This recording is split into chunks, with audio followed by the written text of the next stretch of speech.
Вы слухаеце Трансусветнае радыё. У эфіры праграма «Урокі гісторыі». Запрашаем у падарожжа падзей, асоб і фактаў. Вучыцеся разам з намі.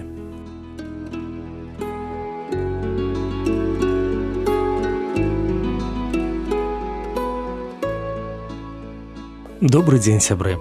Ля мікрафона Сяржук Брышцель і кандыдат гістарычных навук Андрусь Унучак. Сёння чарговае імя Ян Чэрскі. Прывітанне, Андрусь. Прывітанне, Сяржук. Прывітанне, шаноўныя слухачы. З чаго б вы пачалі размову пра Яна Чэрскага? Я пачаў з яго нараджэння. 1845 год, Віцебская губерня, Віцебшчына зноў. Чалавек, юнак, які нарадзіўся ў шляхецкай сям'і, і чалавек, які ўвайшоў у гісторыю як вялікі адкрывальнік горных масіваў. З аднаго боку, чалавек, які быў у вельмі складаных жыццёвых умовах і які з гэтых складаных жыццёвых умоваў узняўся на вяршыню і мог паглядзець на ўвесь свет з гары.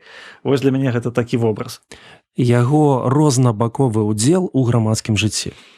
Сапраўды, гэта чалавек, які быў сынам свайго часу. Ён быў паўстанцам, ён удзельнічаў у паўстанні 1863-64 гадоў. Ён быў чалавекам, які удзельнічаў у навуковым жыцці, і ён быў чалавекам, які меў мэту ў жыцці, ён ведаў, чаго ён хоча ў жыцці. І вось гэта, дарэчы, уратавала ягонае жыццё, і гэта зрабіла яму імя. Таму што на самым пачатку, 18 гадоў, юнак, адбываецца паўстанне, і ён ідзе ў паўстанскі атрад.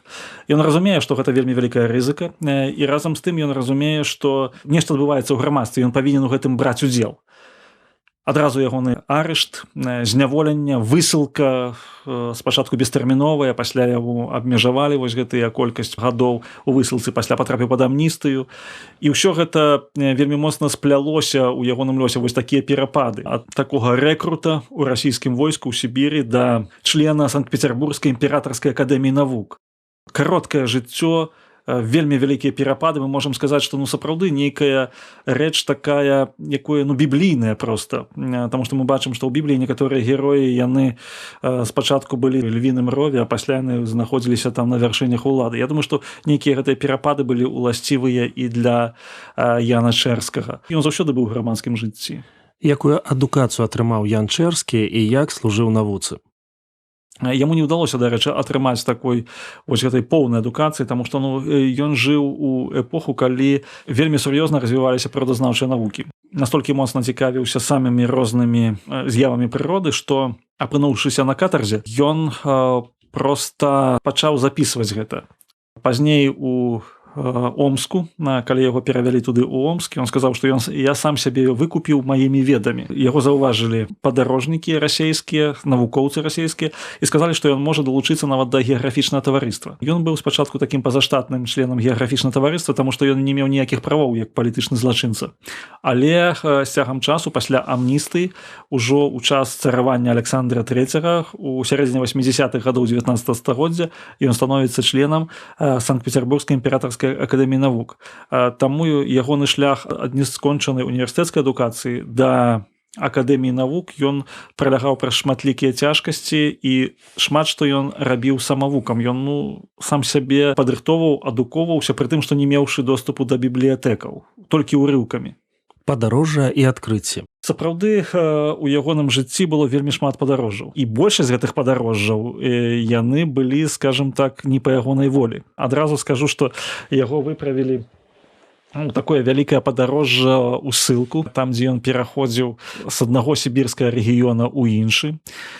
І калі ўжо ён быў вызвалены, ён працаваў у Табольску, Іркуцку. Найбольш ён любіў, канешне, рэгіён возера Байкал. І вось у гэтым рэгіёне сапраўды ён пачаў рэалізоўваць свой патэнцыял. Ён пачаў апісваць вось тую прыроду.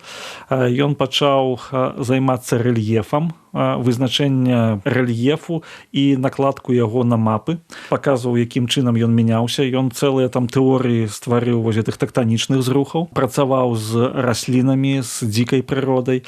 І ён пачынае вось гэта ўсё апісваць, і фактычна ён палюбіў той край, дзікі край, куды яго саслалі у выглядзе пакарання. І вось гэта любоў, якая была, патэнцыял ягоны, увасобіўся і ў ягонай працы, таму што ён працаваў, фактычна, калі ён быў яшчэ дзеншчыком, напрыклад, яму патрэбна было наглядаць за расійскімі афіцэрамі, працаваць вось разам з імі і фактычна познім вечарам і ночай займацца навуковымі доследамі.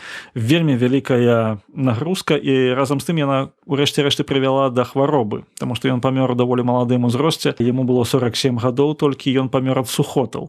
І гэта вынік не толькі нейкай інфекцыі, але вынік такой вельмі цяжкой працы. Малавядомыя факты з жыцця Яна Чэрскага. Уся ягоная біяграфія недастаткова вядомая. Ён быў чалавекам, які сапраўды зрабіў значна больш, чым мог бы іншы чалавек у ягоным стане.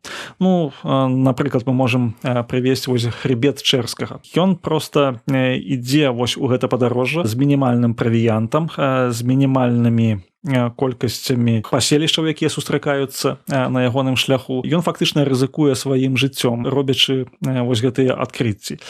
І разам з тым, мне здаецца, што ён быў чалавекам, які ніколі не забываўся пра сваю радзіму. У сваіх нататках ён пакінуў такі запіс, можа быць, гэта такі малавядомы, што да мяне прыйшло ўсведамленне, што я пачынаю забывацца беларускую мову. І гэта ўсведамленне мяне вельмі моцна напалохала. Ён заставаўся патрыётам Беларусі фактычна да канца свайго жыцця, да канца свайго навуковага шляху. Хоць цяпер, канешне, многія кажуць, што ён там быў і палякам, і літоўцам, і што ён рускі навуковец, але нават тыя навукоўцы, якія пішуць, якія глядзяць у ягоныя нататкі, яны разумеюць, што чалавек ён быў глыбока закарэнены ў беларускую культуру, ў беларускую вось эту моўную стыхію. Але, на жаль, на сёння гэта малавядомыя факты.